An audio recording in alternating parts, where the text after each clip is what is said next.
Welcome. So I thought I would just go through this question here.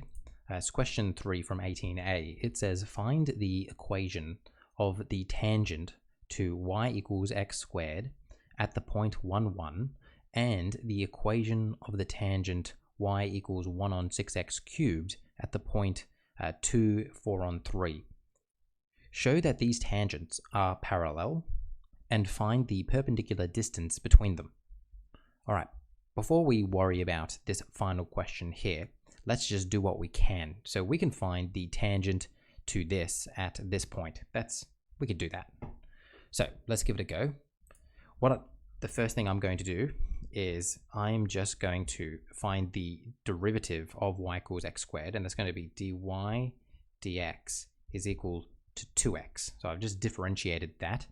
And now I want to find what the gradient is going to be at that point. So let x be equal to 1 because we're dealing with the point 1, 1. So here is my x is equal to 1. So that means I'm going to deal with 2, 1. Therefore, my gradient is going to be 2 for my tangent. Then, once I've done that, I need to use a point to find my my tangent line. And we have a point. We have the point 1, 1. So I'm going to sub in 1, 1 into my point gradient form. So let's give that a go now. So I've got y minus y1 is equal to my gradient, which is 2, x minus x1. So instead of y1, I'll put in 1. And instead of x1, I'll put in 1. And then I'm going to be left with y minus 1 is equal to 2x minus 2. I'll then plus 1 to both sides, and I'll be left with y is equal to 2x minus 1. And just like that, I have one equation. So that is one of my tangents. Huzzah. All right, let's now do that again for my second one. So let's come up here. And now we're just going to do the same treatment for this over here. So again, I'm going to find what dy dx is going to be. So I'm going to go 3 times 1 on 6. And that's going to be, it's going to be 3 on 6, right? Then x squared. But instead of writing 3 on 6, let's just write a half, because it's the same thing. Then I'm going to say, well, I've got the point 2, 4, and 3. So I'm going to have to let x be equal to 2 to find what the gradient is going to be at that point. So it's going to be a half 2 squared, which is going to be a half 4, which is going to be, after all is said and done, 2. So therefore, m is going to be equal to 2. Then I have to sub in a point, and I'm going to sub in this point right here, 2 and 4 on 3. So sub in 2 and 4 on 3. So I've got y minus y1 equals my gradient of 2, x minus x1. So my x1 is going to be 2, and my y1 is going to be 4 on 3. Fantastic. And then from there, we're going to do some expanding. Let's just leave that over there for the time being. I'm going to get 2x minus 4. And then once I've done that, I'll come over here and I'll get 2x minus 4 plus 4 on 3. This is going to have to become 12 on 3 if I want to plus these together, which means after all is said and done here, I'm going to be ending up with 8 on 3 there, minus 8 on 3. Perfect. I've done that correctly. Easy. Let's grab our highlighter and let's give that a highlight. Here is my second equation. So I found my tangents. Hooray. So that's the first part of the question done. So we can come here and we can kind of just give this a tick. We've done this. Good. And then it says show that these tangents are parallel. Okay, how can we show that these tangents are parallel? Well, we know that for things to be parallel, they have to have the same gradient. For things to be parallel, they have to have the same gradient. And the fact that, if I can grab another color here, the fact that my gradients were m is equal to 2, which you can see there. And again, m is equal to 2. That's proof that because they have the same gradient, that they're going to be parallel. So we can say something along the lines, because they both have gradients of 2, they are parallel. Fantastic. All right, next. So we've done that part. Now I imagine this is where people had some issues. It says find the perpendicular distance between them. My goodness, how are we going to do that? Well, whenever you're struggling, what you should do is draw yourself a picture. That's always the best thing to do. So I'm going to come here. I'm going to zoom out a bit. Whoa. I'm going to draw myself some axes like this. And then I'm going to draw in my two lines I've just found. So I know I have one at 2x minus 1. So as you can imagine, like this would be 2x going through the origin. So 2x minus 1 would just be shifted down to there. This point right here would be 0, negative 1, because I'm going down.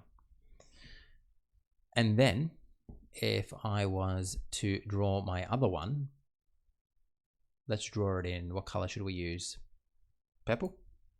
It's going to look like this. That graph was 2x, and I'll even label these just so we know what's going on here. This is 2x minus 8 on 3, and let me label my other one. It is y is equal to 2x minus 1. So they're my two graphs. And of course, I could tell you what this point here is going to be. It's going to be 0, negative 8 on 3. 0, negative 8 on 3, because I'm just shifted down that much. All right, now we need to find the perpendicular distance between them. The perpendicular distance between them. How are we going to do this? Let me grab black. We want to find this distance right here. Let me grab one that's a bit thicker. We want to find this distance right here, where it makes a 90 degrees with obviously both sides there. That's what we want to find. Now, whenever you're dealing with tangents and you hear the word perpendicular, what should immediately pop into your head is the normal. Because we know that we can find the normal, or the normal gradient, by going negative 1 over the gradient that we're dealing with. And because we're dealing with a gradient of 2, if I do that, negative 1 on 2, that is going to be the gradient of the normal. So this is going to be my normal gradient. In other words, this line right here, y is equal to negative a half x, is going to be a line that is perpendicular to both of these lines. And it's simply because you can go negative 1 over the gradient of the tangent, and you're going to find the perpendicular angle to that. And that's just how this works. Now we have to find the perpendicular distance between these. Now, can you appreciate that I've drawn this right here, negative a half x, but it really doesn't matter where I draw it. If I drew it over here, the distance from here to here is still going to be the same. If I drew it over here, the distance here to here is still going to be the same. If I drew it here, it's still going to be the same distance from here to here. It doesn't matter where I draw this thing. So when it doesn't matter where you draw it, what you're going to ask yourself is, well, what's the most convenient place to draw it? Where's going to be the place that, makes it easier for me? So let's get rid of that. Let's get rid of that. Get rid of these. Perfect. The most convenient place for you to draw it is to have a simple point to deal with. You want one secure point that just makes your life a little bit easier. This is killing me. I need to get rid of that little thing there. There we go. All right. So what point am I going to use? Well, I'm just going to use this point right here. I'm going to go from here to here. And that way I have a nice easy point that I'm using. I'm just using this as like an anchor. And it's nice and easy. This point here is really pointless. It's a pointless point. So let's just get rid of it. So I'm going to just say, I'm going to start here. And I'm going to find this point. And then I'm going to find the distance between them. Because remember, these are perpendicular because it has this normal gradient. That means I'm going to have to do some alterations to my normal gradient. It's not going to be exactly that. Rather, what it's going to be is y is equal to, actually, I'm going to have to use my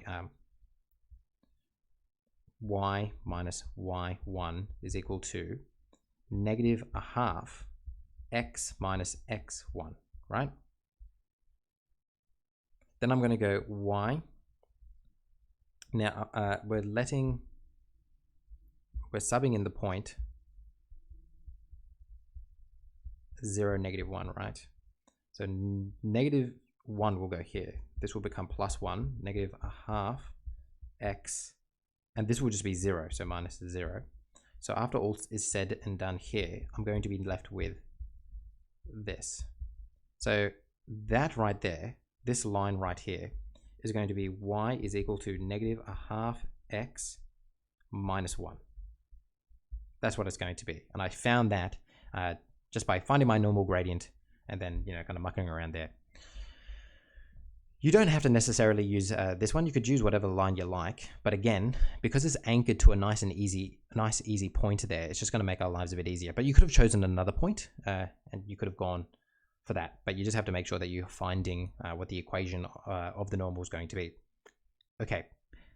The next thing I'm going to have to do is find what this point is going to be. How can I find what this point here is going to be? Well, what I'm going to do is I'm going to go, I have negative a half x minus 1, and I'll set that equal to the purple line here. And by setting it equal to each other, I can solve for their intersection point. So this is pretty basic. We should all know how to do something like this. All right, so now we rearrange so I can solve it for x. Instead of writing 1, I'm going to write 3 on 3. This right here is going to become negative 5 on 2x equals negative 5 on 3. I'll then do some fancy footwork here. I'll make this 15x. I'll make this negative 10. And then once all is said and done here, I'm going to be left with 10 on 15 because the negatives are going to go away, which is 2 on 3. Now, I've got 1 point there. So that means this point is 2 on 3, but I need to figure out what the y is going to be. So to do that, I'm going to sub that in, sub x is equal to 2 on 3 into, let's just sub it into this one right here, because it's a bit easier. So it's going to be negative a half 2 on 3 minus 1, negative 2 on 6 minus, let's go 6 on 6. That's going to be negative 8 on 6. And then once I simplify that down, it'll be negative 4 on 3 once I halve it. So now I come up here. This is going to be my y coordinate, negative 4 on 3. Close that off. Whew. All right. Now, I importantly have 2 points.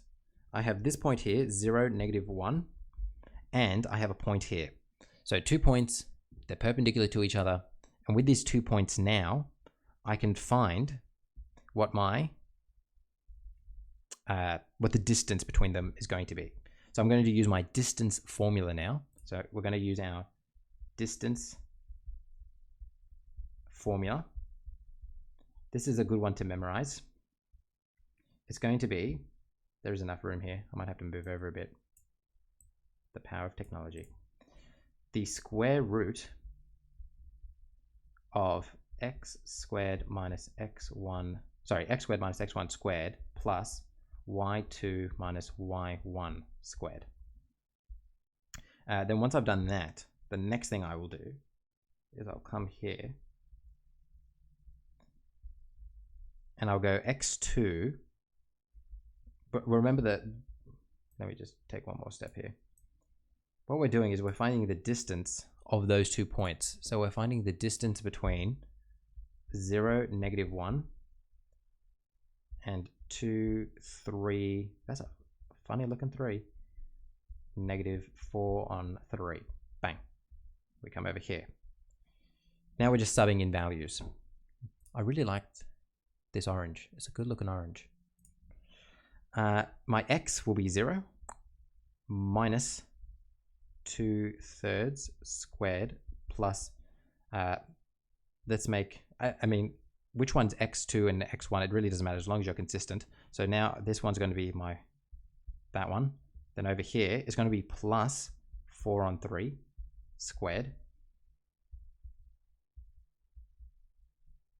This will be 2 on 3 squared plus, now this is going to end up being negative 3 on 3 plus 4 on 3 squared. Then we keep on going. Oh boy. Then we come here, we go here. This is going to end up being 4 on 9. This will be 1 on 3, right? 1 on 3, and then I might even skip a step here. This is going to become 1 on 9. which means I'm going to get the square root here of 5 on 9, which is the same as, I can just kind of leave the top like that, and then the square root of 9 will be 3. All right, and I think that's the answer. We need something a bit more prettier than that. Let's grab this. And I might even say, I might give a bit of an explanation of what this is. Let me just quickly double check that this is the answer. Yeah, square root of 5 on 3. So this right here is the perpendicular distance. Perpendicular distance between tangents. Now, let us zoom out and appreciate the glory of everything we've just done. So that's our final answer. So it really shows you how such a big question just has like a little answer at the end. That's kind of beautiful. All right, that's it. That's how you do this question. Hopefully that made sense. There are different ways to do it. This is the way I think is the best way to do it. If you have any questions, let me know. This took 16 minutes. Wow. All right, bye-bye.